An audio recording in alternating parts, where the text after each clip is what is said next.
یہ پاکستان ہے تو پشتونوں کا ہے، یہ پاکستان ہے تو پنجابیوں کا ہے، یہ پاکستان ہے تو پنجاب میں پاکستان میں رہنے والے سندھیوں کا ہے۔ یہ اکائیاں ملتی ہیں تو پاکستان بنتا ہے۔ یہ پیغام ہے ان طاغوتی طاقتوں کو جو اپنے مقاصد کے حصول کے لیے لوگوں کو مس بھی کرتے ہیں، لوگوں کو مارتے بھی ہیں، ان کی لاشوں کو سرے بازار لٹکایا بھی جاتا ہے، ان کو ٹارچر بھی کیا جاتا ہے، ان کو جبر و تشدد کا نشانہ بھی بنایا جاتا ہے۔ لیکن سلام ہے آپ کو کہ آپ آج بھی پاکستان کی بات کرتے ہیں، آپ آج بھی پاکستان میں رہنے کی بات کرتے ہیں، اور اس بات پر میں پنجاب کی طرف سے آپ کو سلام عقیدت پیش کرتا ہوں کہ آپ تمام لوگ اس عظیم خراج تحسین کے حقدار ہیں جو آپ کو دیا جانا چاہیے۔ ایک اور بات، آئین کے تحفظ کا مقصد کیا ہے؟ آئین کے تحفظ کا مقصد یہ ہے کہ جس جگہ سے جو چیز نکلے گی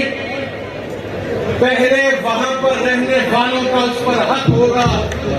پھر وہ گیس ہو، وہ ریکوڈک ہو، وہ معدنی وسائل ہو، وہ تیل ہو، اگر وہ پہلے آپ تک پہنچے گی تو اس کے بعد پھر کسی کے پاس پہنچنی چاہیے۔ یہ بات بالکل کلیئر ہونی چاہیے، اس میں کوئی دو رائے نہیں ہونی چاہیے۔ اور دوسری بات، عوام کی طاقت کے آگے کوئی کھڑا نہیں ہو سکتا۔ 8 فروری کو یہ چیز اس قوم نے ثابت کی، ان نوجوانوں نے ثابت کی کہ جب عمران خان نے آئین کی سپریمیسی کی بات کی، سول سپریمیسی کی بات کی، اس مرد کے بچے نے جھکنے سے انکار کر دیا، تو پھر پاکستان کے عوام نے گھروں سے نکل کر اس مرد کے بچے کو روک دیا، اور وہ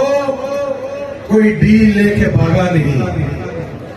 اس کے پلیٹلیٹس کم نہیں ہوئے، اس کو کوئی بیماری لاحق نہیں ہوئی، وہ آج بھی جیل میں بیٹھ کر اگر بات کر رہا ہے تو سول سپریمیسی کی بات کر رہا ہے۔ وہ آج بھی جیل میں بیٹھ کر اگر کوئی بات کر رہا ہے تو وہ یہ کہہ رہا ہے کہ پاکستان کی عوام کا سب سے پہلا حق ہے پاکستان کے اوپر۔ وہ آج بھی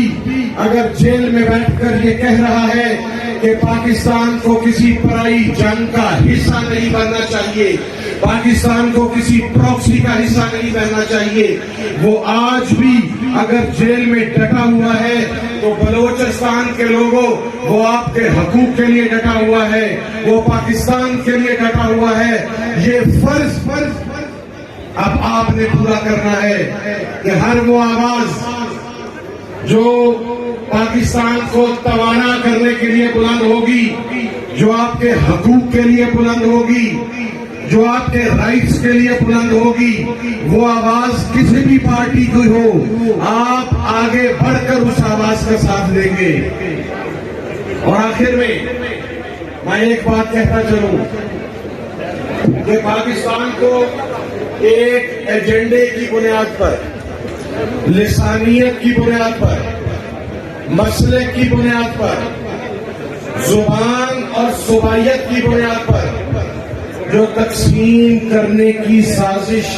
کی جاتی رہی، وہ پاکستان کے عوام کی طرف سے نہیں تھی،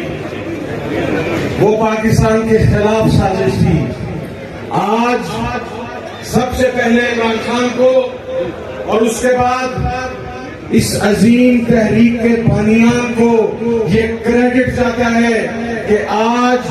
اگر بلوچستان سے تعلق رکھنے والی جماعتوں کے سربراہان اس اسٹیج پر موجود ہیں تو ان کے ساتھ پنجاب کے ساتھ بیٹھے ہوئے لوگ بھی موجود ہیں، ان کے ساتھ سندھ کے بیٹھے ہوئے لوگ بھی موجود ہیں، ان کے ساتھ کے پی کے ساتھ بیٹھے ہوئے لوگ بھی موجود ہیں۔ آج اگر اس اسٹیج پر مجلس وحدت مسلمین کے سربراہ راجہ ناصر عباس موجود ہیں تو پاکستان کی سنی لیڈرشپ بھی موجود ہے، اور میں یہ سمجھتا ہوں کہ یہ ایک نئی بگننگ ہے پاکستان کے اندر، جس نے پاکستان میں صوبائی عصبیت، لسانیت اور مسالت کی بنیاد پر لڑوانے کی سازشوں کا کلا کما کر دیا ہے۔ اس پر